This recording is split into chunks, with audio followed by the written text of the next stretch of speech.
2018 marca o centenário da morte de um dos rostos cimeiros da Primeira República Portuguesa. Francisco Correia de Herédia, natural e primeiro Visconde da Ribeira Brava, deixou um legado incomparável e ainda hoje significativo na Vila Costeira madeirense, tendo-se assumido como um dos políticos mais proeminentes do processo republicano português.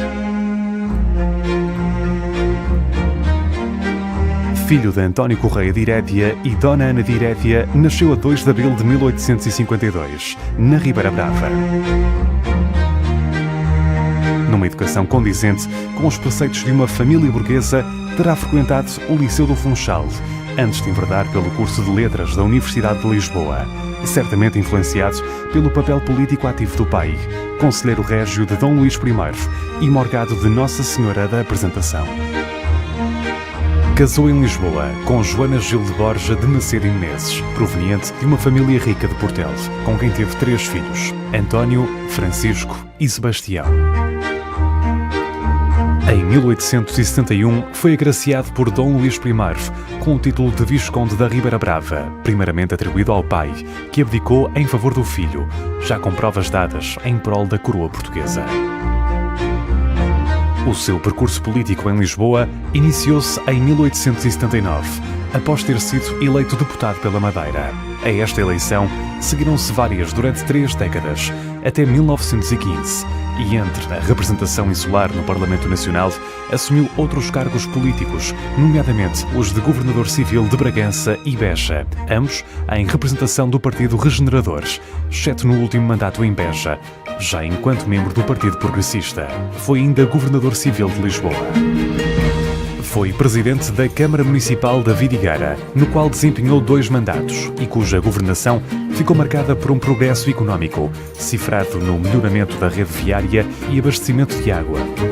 Ainda hoje é reconhecido por esses feitos, naquele concelho onde viveu com a família no antigo convento de Nossa Senhora das Relíquias.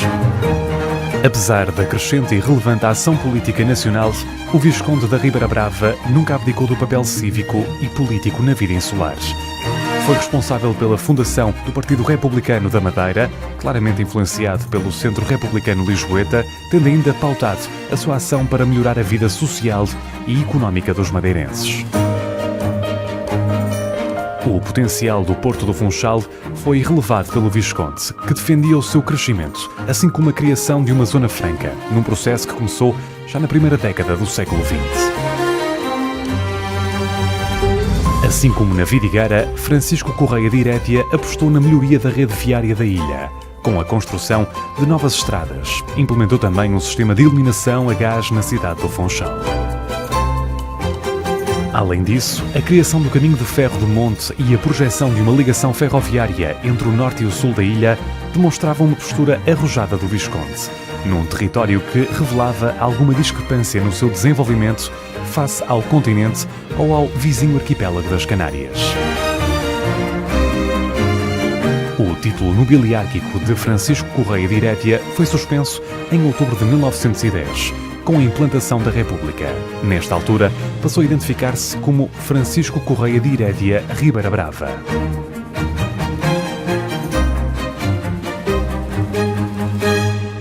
Com a criação da Junta Agrícola da Madeira, em 1911, foi possível canalizar investimento para uma renovação do terrado agrícola insular, promovendo a substituição da cana-de-açúcar pela videira de produção do vinho Madeira, produto da excelência para a exportação nacional e que atraía investimento estrangeiro.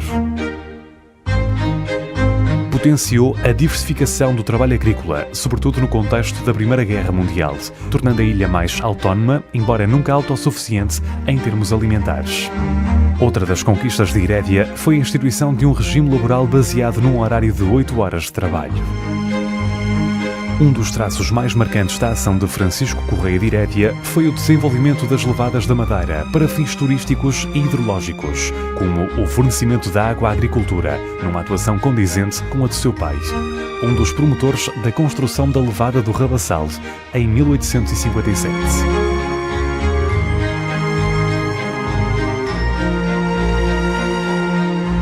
A construção de um cais acostável, bem como a proteção da vila face ao mar, A reparação do Forte de São Bento, a construção de um teatro e a edificação da Casa de Abrigo no Lombo do Moro foram algumas das reformas que introduziu na Ribeira Brava. Elevada a conselho a 6 de maio de 1914, também graças à sua influência política. Desde 1982 que os espaços do concelho estão instalados no antigo solar dos Irédia, respeitando assim a memória histórica desta singular figura ribeira-bravense. Preocupado com o analfabetismo que ainda se manifestava em grande dimensão na Madeira, Francisco Correia de Irédia empenhou-se na construção de escolas, fomentando a adoção de um novo sistema de ensino. O desporto também foi uma área à qual se dedicou, tanto na prática como na sua promoção, criando infraestruturas que ainda hoje são referência na ilha. O adro da Igreja Paroquial da Ribeira Brava é ainda hoje conhecido como o Ténis. A história releva ainda a responsabilidade do Visconde na fundação do Clube Desportivo da Ribeira Brava e do Clube Naval Madeirense, assim como na promoção de diversas atividades desportivas, como os torneios de espada, tiro ao alvo, jogos de futebol, golfe, hipismo e vela. O gene desportista do Visconde acabou transmitido aos descendentes, que se destacaram internacionalmente. O filho, Sebastião Correia de Irédia, e o neto, Sebastião de Franco Branco de Irédia, chegam a representar o país nos Jogos Olímpicos e a participar noutras competições internacionais, destacando-se em modalidades como a esgrima, ciclismo, natação, pentatlo moderno, tiro e hipismo. Também os seus netos revelam alguns feitos, designadamente na vela e na espada. A neta, Maria Luísa Correia Irédia, foi a primeira mulher a integrar o Conselho Técnico do Comitê Olímpico Português, tendo colaborado na revista Stadium, defendendo o desporto feminino. A atuação de Francisco Correia de Irédia atravessou o oceano e interferiu no desenvolvimento e alteração do panorama político do continente, através da participação nos movimentos revolucionários, como a chamada Intentona do Elevador da Biblioteca, em janeiro de 1908, quando conspirou na revolta falhada contra o ditador João Franco. Dias depois, ocorreu o assassinato do rei Dom Carlos e do infante Dom Luís, um acontecimento pouco clarificado pela história e sobre o qual não há provas do envolvimento de Irédia, apesar das acusações por parte de partidários da monarquia que tudo fizeram para incriminar o Visconde e outros dissidentes. Como membro do Partido Republicano, Francisco Correia de Irédia manteve-se como opositor da ditadura, a quem imputava responsabilidades da profunda crise política e social que o país atravessava. Por isso, a 5 de outubro de 1910, marcou presença na Praça do Marquês de Pombal, defendendo as cores da República.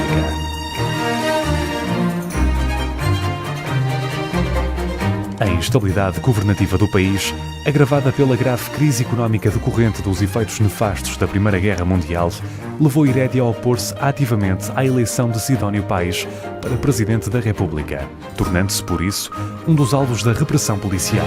Na sequência de uma das detenções, a 16 de outubro de 1918, Francisco Correia de Irédia acabou por ser assassinado, na chamada Leva da Morte, quando, juntamente com outros prisioneiros políticos, era conduzido para outro cárcere. Para a história, fica o papel indelével de um estadista firme na defesa dos interesses insulares e no desenvolvimento do arquipélago da Madeira. O desenvolvimento de uma rede viária e de levadas, bem como a reorganização do terrado agrícola, constituem um verdadeiro estímulo à economia insular e que são ainda hoje exemplos paradigmáticos da ação de um estadista em prol da sua comunidade.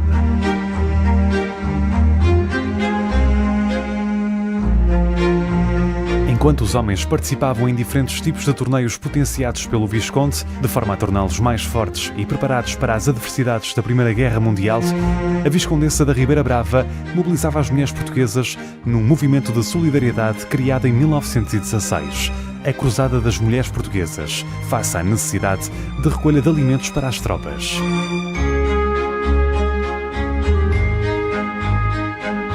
Este movimento assumiu uma expressão de impacto nacional, ainda hoje bem presente na Romaria de Ofrendas nas festas de São Pedro, uma das maiores romarias da ilha.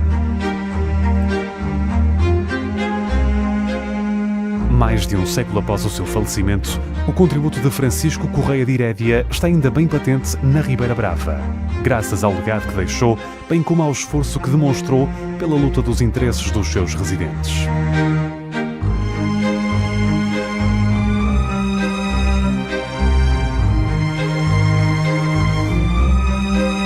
A renovação do Forte de São Bento. O Solar dos Herédias, antiga moradia do Visconde e hoje sede do município da Ribeira Brava. A Casa de Abrigo no Lombo do Morro.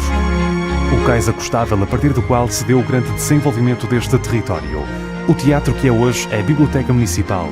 As escolas e a expansão da rede viária. São alguns dos exemplos a visitar para conhecer a nossa história. A história do Visconde e da Ribeira Brava.